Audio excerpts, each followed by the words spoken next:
things at the top, and then I'll get right to your questions. All right, first up front, I know many of you continue to have questions about what happened in Russia over the weekend, and I know that you're aware of what the White House has already said on this matter, so I won't retread that ground other than to provide a brief overview of Secretary Austin's engagement during the weekend. On Saturday morning, Secretary Austin and General Milley participated in a briefing with President Biden, the Vice President, and other principals to discuss the situation in Russia. Throughout the day on Saturday, Secretary Austin received regular updates from senior civilian and military officials at the Pentagon. He also actively engaged key allies and partners to share information on the developments taking place in Russia, and made clear that the U.S. was not involved and that we would not get involved in these events. And as you've heard the White House and State Department say, we view the security situation in Russia as an internal Russian matter. During his calls, Secretary Austin also reiterated that support by the United States for Ukraine will not change, and that remains our focus. And toward that end, the Department of Defense announced earlier today additional security assistance to meet Ukraine's critical security and defense needs. This is the 41st drawdown of equipment from DoD inventories for Ukraine since August 2021, and includes key capabilities to support Ukraine's air defense requirements, as well as additional armored vehicles, anti-armor systems, munitions, and other equipment valued up to $500 million to help Ukraine defend their nation and take back sovereign territory. And as we have since the beginning of Russia's illegal and unprovoked invasion, the U.S. will continue to work with our allies and partners to provide Ukraine with capabilities to meet its immediate battlefield needs and longer-term security assistance requirements. Additional details regarding the PDA are currently available on the DoD website. Separately, Secretary Austin also spoke on the phone today with Qatar Minister of State for Defense Affairs, His Excellency Dr. Khalid bin Mohammed Al Attiyah, to reaffirm the strength of the U.S.-Qatar defense partnership and U.S. commitment to continued security cooperation in the interests of peace and stability. Secretary Austin thanked the Minister for Qatar's continued support for regional stability and security, and for Qatar's continued hosting of U.S. forces at Al Udeid Air Base. A readout of the call will be posted on the DoD website this afternoon. Tomorrow, Secretary Austin will welcome Germany's Federal Minister of Defense, Boris Pistorius, for a bilateral meeting here at the Pentagon. The leaders are expected to discuss a variety of topics to include Germany's support to bolstering NATO's eastern flank and their significant security assistance contributions to Ukraine. A full readout will be posted on defense.gov following the meeting. Finally, U.S. Naval Forces Central Command and the Department of State co-hosted a two-day multilateral maritime security meeting in Bahrain, June 25 through 26, for 90 senior military officers and diplomats from 22 nations, as well as senior representatives from the Gulf Cooperation Council. Senior government officials representing Europe, the Indo-Pacific, and Middle East came together at the invitation of the United States to address a recent uptick of threats within the maritime domain in the Persian Gulf, Strait of Hormuz, and Gulf of Oman. Participants reiterated their commitment to upholding international law and pursuing collective efforts to prevent threats to vessels traveling across these critical regional waterways. The joint statement from the 22 participating nations and the Gulf Cooperation Council is available on the U.S. Naval Forces Central Command's website. And on that note, in addition to the joint statement, I'd also refer you back to the July 2022 Jeddah communique between the U.S. and Saudi Arabia, which emphasized the importance of preserving the free flow of commerce through strategic waterways. This most recent engagement in Bahrain reaffirms the sustained commitment of the United States to achieving that goal and serves as an example of DoD's national defense strategy-driven partnered approach in action. And before I conclude, I'd also like to do a quick shout out and show of appreciation for Secretary Austin's Deputy Chief of Staff, Mela Louise Norman, whose last day with the department is tomorrow. During her tenure, Mela has had an incredible impact across DoD, from our new Office of Strategic Capital to the Secretary's Taking Care of People initiative. She's made a tremendous difference across the DoD, addressing some of our most complex issues. So on behalf of Secretary Austin and the entire Office of the Secretary of Defense team, we extend our sincere thanks and best wishes in her next chapter. And with that, be happy to take your questions. We'll start with AP Tarkov. Thanks, General Ryder. In the aftermath of this weekend's revolt, what is the building's assessment on Putin's hold to power? Has he been destabilized? And regarding the aid packages to Ukraine, well, you said there's been no change in U.S. support. Were there any considerations underway that this might have been an optimal time to increase military support to Ukraine so they could capitalize on this event? Yeah, sure. On your first question, as I highlighted at the top, the security situation inside Russia is really an internal Russian matter. So I'm not going to have any comments, nor am I going to speculate on that. As it relates to Ukraine, the war there continues. Russia's illegal occupation continues. And so we are not going to lose sight of that fact, and we're going to continue to work closely with them to provide them with the kinds of capabilities that they need to execute the operation that they planned and that they're conducting. In today's PDA, you see important capabilities that contribute to that effort. As their troops make contact with Russian forces and encounter Russian defenses, clearly there will be equipment that is damaged. There will be requirements to help them sustain the fight. And so you see things like ammunition, additional armored capabilities, capability that can be employed in breaching operations. But the bigger point here being is that regardless of the situation, the security situation inside of Russia, again, which is an internal matter for them to address, we're going to stay focused on giving Ukraine what they need to be successful in defending their country and taking back sovereign territory. But were there any considerations inside the building to perhaps give Ukraine more so that they could take advantage of this particular unstable moment? Again, when you look at the situation over the weekend, as I highlighted, our focus was on communicating with our allies and our partners to make sure that we had a thorough understanding of what was happening. But when it comes to Ukraine, we're going to continue to take the same approach that we've been taking. Let me go to Jennifer. General Ryder, just to follow up on Tara's question, was this pre-planned that you would announce this $500 million weapons package this week, this amount, or was it expedited to be announced in the wake of the Russian failed rebellion? There was no linkage to any connection. And was there any change to the amount based on what had happened in Russia this weekend? Bottom line is no. We have a process that we've been employing for a while now, and so this is part of that process. And have you seen if any Wagner troops remain in Ukraine, or have they all pulled out? So I'm not going to get into specific intelligence other than to say that we are aware of Wagner troops being inside Ukraine, but in terms of their specific disposition and whether they may or may not be moving, I'm not going to speculate on that. Go to Janie here. Thank you, General. I have two questions. North Korean leader Kim Jong-un recently said that the nuclear war has reached a handover point. How do you view the possibility of North Korea using nuclear weapons in the Korean Peninsula? Yeah, thanks, Janie. So, rhetoric aside, again, our focus is on working with our allies and our partners in the region to ensure strategic stability, peace. That includes extended deterrence. And so when it comes to things like nuclear testing, we've known for a while, as you've heard us say, that North Korea at some point will conduct a nuclear test. I don't have anything to announce, nor would I, in terms of when that might be. So again, our focus is going to be on continuing to work with our allies, to include the Republic of Korea and Japan, to deter potential aggression and destabilizing acts. The United States allocate Japan Air Force joint exercise is currently underway in the U.S. The training name is called Red Flag. Do you have any more detail about this training?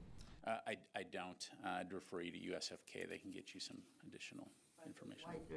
Let me ask you something more. Because there are so many exercises going on between U.S. and South Korea. Yeah, exactly. So I just don't have the details of that particular one. But to your point, we do a lot of exercises because, again, alliances and our partnerships are a critical strategic advantage and capability, and the way that we approach trying to ensure that we can preserve a free and open Indo-Pacific. And so, but on that particular exercise, I'd refer you to USFK. Let me go over here to the gentleman back here. Yes, sir. Yeah, you. Just to follow up on the line of questioning regarding the weekend's events, were there any changes in troop posture, or did we move any U.S. troops in reaction to the events this weekend in Russia? We did not. At this time, again, we have not seen anything that would, from our perspective, require us to make any type of force posture adjustments. So, you got a question, ma'am? Yes, thank you, General. So, as we know, the Wagner groups are in at least 8 countries in Africa. So, can you give us an overview in terms of military capability, how dangerous this Wagner group can represent to African nations? Well, Wagner Group, we've been saying this for a very long time. It's a very dangerous organization, and wherever they operate, they bring with them death, destruction, deceit, criminal activity. This is why the United States has designated them as a transnational criminal organization, and the U.S. government has imposed significant sanctions on Wagner actors and facilitators, to include Africa. In terms of what the implications are for what we saw happen over the weekend as it pertains to Wagner in places like Africa, time will tell. I don't have an answer to that question right now. But again, the key point here being is that Wagner has been a significant and dangerous actor for a while. So, is the African command basically in Africa working some way with those African nations that the Wagner group are to help those countries? So broadly speaking, like we are elsewhere in the world, U.S. Africa Command is working closely with nations in Africa to focus on security and stability efforts. And so that entails a lot of different aspects, whether or not it's training indigenous security forces to deal with counterterrorism threats, whether it's working with local leaders to give them the kind of resources that they would need to defend themselves from potential actors like Wagner Group or others, Al-Shabaab, for example, in Somalia. And so there's a variety of challenges in Africa that are well known, and African leaders are working very hard to defend their people and their societies. And so we obviously want to work closely with nations that have similar values and shared interests to ensure that we can counter those kinds of threats. And let me move on to some other questions. I'll come back to you. Yes, ma'am. With regard to the Russians' force posture inside Ukraine, have you seen any significant changes to maybe compensate for Wagner pulling out in some areas? And then with regard to F-16s, do you have any update on the training timeline for that? You said, I believe, that Denmark had requested permission from the U.S. to begin that. Yeah. In terms of Russian forces, I appreciate the question. I don't want to get into an intelligence briefing from the podium here, other than to say Russia continues to occupy territory inside Ukraine. They continue to maintain defenses to try to prevent Ukraine from taking back their sovereign territory. And so no indication that they are willing to give up that fight and move back into Russia. So again, our emphasis will be on helping Ukraine have the capabilities they need. On that note, on the F-16s, I don't have any updates to provide. As I mentioned previously, Denmark has submitted a third-party transfer request requesting permission to conduct F-16 training for Ukrainians. That has been received by the State Department. It's under review. Certainly when we have an update to provide, we will. We are all committed to providing Ukraine with the training that it needs, both in the near term and the long term. And so this will be something that we'll continue to keep you posted on. How long that will be under review? How long the process usually takes? I don't have that in front of me, so I don't want to speculate on that. Let me go to the phone here real quick. Let me go to Howard Altman, Warzone. Thanks, Pat. A couple questions. First, on Prigozhin in Belarus. Is there any concern from the Pentagon that Prigozhin might create some kind of attack on Ukraine or create other trouble while he's in Belarus. The second question is on the armor. Is this additive? Is it replacement? And have you seen any strikers destroyed in Ukraine? Thanks. Yeah, thanks. So just kind of working backwards there, Howard. What I'm not going to do is battle damage assessment for the Russian military from the podium here. So I'm not going to get into Ukrainian capabilities and their status on the battlefield. The capabilities that we are providing them, we've said this before, is that we're very focused on enabling their sustainment and their maintenance of this fight. And so, as I highlighted earlier, in the midst of combat, one can expect that equipment will be damaged, that equipment will be destroyed. It is a fight, and it is a hard fight. And so by us providing additional armor capabilities, additional ammunition, additional breaching capabilities, that's all meant to enable them to sustain this fight that they find themselves in. Related to that, because it's also important to understand that just because something is damaged means it's out of the fight. We are very cognizant of working with our Ukrainian partners through things like telemaintenance to help them repair vehicles that may have been damaged on the battlefield or equipment that's been damaged on the battlefield. So that has been part of the effort all along. It will continue to be part of the effort. And then your first question, as it pertains to Prigozhin and Wagner Group, and will they do something inside of Ukraine? Look, again, I'm not going to speculate. Obviously, Wagner Group has already inflicted enough damage inside Ukraine. I think that's well known. Just take a look at Bakhmut. But in terms of what the future portends, again, I'm just not going to get into hypotheticals or speculate. All right, let me do one more from the phone here. Jeff Shogel, Task and Purpose. Thank you. Does the DoD know for a fact that Prigozhin is still alive, or are we in a weekend at Bernie's scenario right now? I'm sorry, Jeff, I don't get the reference. I'm kidding. Gen Xer here at the podium. Okay. Again, Jeff, like you know, we're watching the press reports out there. So I'm not gonna be able to provide a status update. I have many responsibilities, but press secretary for Mr. Prigozhin is not one, so I really can't comment on his current status. Thank you.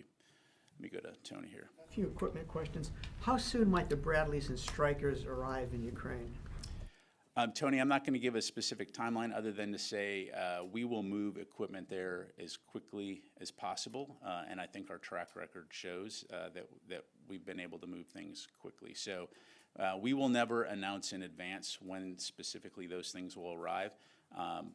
They will appear on the battlefield quickly. Status on the M1A1 for refurbishments. Can you give us a sense of how many of the 31 have been refurbished to date? And is there a possibility they may arrive sooner than September? I cannot give a status update on individual tanks at this time, other than to say that, again, we're committed to getting them there before the end of the year. I think we've talked about in the fall timeframe to deliver those tanks. In the meantime, training does continue at Grafenwehr, and so, again, we'll keep you posted. One thing we will not do, kind of to my earlier comments, we will not announce, hey, the tanks are going to be delivered on this date at this time, as you know. But we understand there's a lot of interest in that, and so we'll keep you posted. There's no acceleration. You don't see them coming. This is already an acceleration, right? I mean, originally when we had announced the M1A2 variant, we were looking at a longer timeline. So by going this route with the M1A1, refurbishing them, putting them into a variant that will meet Ukraine's battlefield needs, this was already an acceleration of the process. And then by doing the training concurrently with some training tanks, the idea is that when those tanks are refurbished, when the training is complete, the maintainers are trained, we can marry them up and get them into Ukraine sooner rather than later. One more equipment question. What's the status of the PDA for Taiwan that the Secretary alluded to like a month ago that you were still working on? And Yeah. where's it at? Yeah, so I don't have an update to provide at this time in terms of the timing. Again, as you highlighted, the Secretary did indicate that that's something that we are working towards, but I'm not going to put a timeline on today. Game, or is it still in the discussion Yeah, phase? I don't want to speculate from the podium here. We'll keep you posted. Thank you very much. Let me go back here to Ro. Yeah, thank you very much. One question from Taiwan. Last week, the U.S. National Security Council transited the Taiwan Strait a day after Secretary Blinken's visit to Beijing. I wonder why the U.S. deployed a U.S. Coast Guard ship instead of destroyer or cruiser at this time. Yeah, thanks for the question, Ro. So first of all, over the years, we've deployed a variety of capabilities through the Strait and throughout the Indo-Pacific to demonstrate the capabilities that we have. You know, the most important aspect of any vessel is the fact that it's carrying the American flag. Okay, so I don't know that I would read into the particular type of platform. And as the son of a proud coastie, I think that the U.S. Coast Guard is a fantastic service, and that their vessels are just as powerful and also signal U.S. commitment in the region, as well as any other vessel that we sail. So, yes, ma'am. So earlier this month, the U.S. was concerned that North Korea was planning to deliver more artillery equipment to Russia. Have you seen the DPRK trying to move weapons to Russia since all of this happened with the Yeah, I don't have anything new to provide on that front beyond what we provided previously. You haven't seen any talks, no movement between the two companies? I don't have anything new to provide. Thank you. Yes, ma'am. Thanks so much, General. According to the Japanese government, US and Japan hold extended deterrence dialogue (EDD) from yesterday to today in the US. And separately, US and ROK have established new nuclear consultative group under the Washington Declaration. And my question is, what do you think of the possibility of creating a new trilateral mechanism among US, ROK, and Japan on extended deterrence specifically? Sure. At the risk of not making policy here from the podium, clearly we very much value the relationship that we have with Japan and with the Republic of Korea, and certainly continue to work very closely with those allies to find opportunities for our nations to work together. And so when and if we have anything new to announce, we certainly will. But one thing I'm positive of is that we will continue to work very closely together, both in the region and elsewhere, to ensure that we can preserve a free and open Indo-Pacific, and that we can work together to ensure peace and stability around the world. Thank you. Let me go here to... Thank you, General. I want to go back to the situation in Russia, and noting that you referred to it as an internal affair. However, the Pentagon has to deal with the situation and make assessments and maybe prepare some scenarios. This is what the President said. In dealing with this internal affair, how are you describing it? Is it a mutiny? Is it a rebellion? Is it a coup d'etat? When you look at it, what is this? Yeah, thanks, Fadi. I'll leave it to you to come up with what characterization you want to. Obviously, we monitored the events there. But as far as the internal security situation within Russia, again, that's an internal matter. I'm not gonna put a particular stamp on it. I appreciate that, but I'm sure that you have to deal with potential outcomes, and in trying to assess what outcomes might happen or come out of this, you have to have a certain framework. Absolutely, and I think. And again, I appreciate the question, and I understand where you would like me to go on this, but I think the facts were there for all of us to see, and I think this is an issue that Russia obviously needs to address internally. But in terms of whether you want me to call this a coup, an armed insurrection, or I'm just, yeah. And lastly, Russian President Putin basically alluded at the West's role maybe in this internal affair event by saying that the West wants the Russians to kill each other in this mutiny. Do you have a response to that? Yeah, I mean, I think I was pretty clear at the top that we were not involved in this. We won't get involved in this. We've been very clear from the beginning that we are not at war with Russia. We don't seek conflict with Russia. Our focus is on supporting Ukraine and enabling them to defend themselves. Thank you very much. Yes, sir. Thank you, General. My question is about child soldiers. The United Nations just released its report about children and armed conflict, which shows violations against children. So, according to this report, a total of 1,696 children were verified as recruited and used by Syrian Democratic Forces and YPG and other components of SDF. And the reports also say that the YPG, which is the Syrian branch of the PKK, killed and abducted children.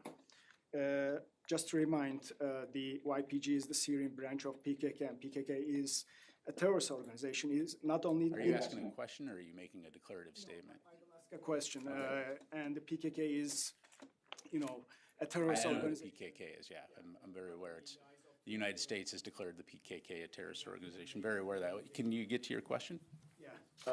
And the UN Secretary General Guterres made a statement that he is deeply concerned by the increase in verified cases of child recruitment and use by SDF, and I urge SDF to immediately end all violations. So my question is, given that SDF is the US partners on the ground in Syria, are you planning to hold the SDF leadership accountable for crimes against humanity, and are you planning to sanction the SDF or maybe stop partnership with them, because it is verified? I got your question.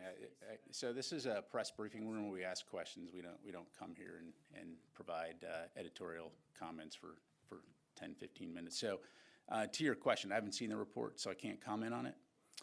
What I will tell you is that the SDF have been very reliable partners.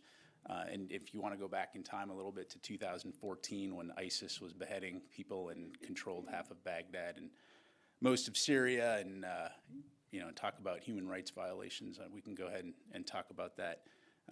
But in the meantime, haven't seen the report, so can't comment on it. Thank you very much. Yes, sir. So Wagner now might have some kind of presence in Belarus, in Minsk, less than 200 miles from where the next NATO summit will take place in Vilnius, Lithuania. Is that any kind of security concern, additional security concern at all? Obviously the situation in Ukraine has presented a significant security concern from the beginning in terms of the kinds of activities that the international community is trying to prevent here, right? The fact that Russia was able to invade its peaceful democratic neighbor unprovoked creates a significant security concern throughout Europe and internationally. And so this is why you've seen the world come together to try to deter any further aggression beyond the Russian borders, and why it's so important that we support Ukraine. As it pertains to Belarus, clearly we know that Belarus and Russia maintain a relationship.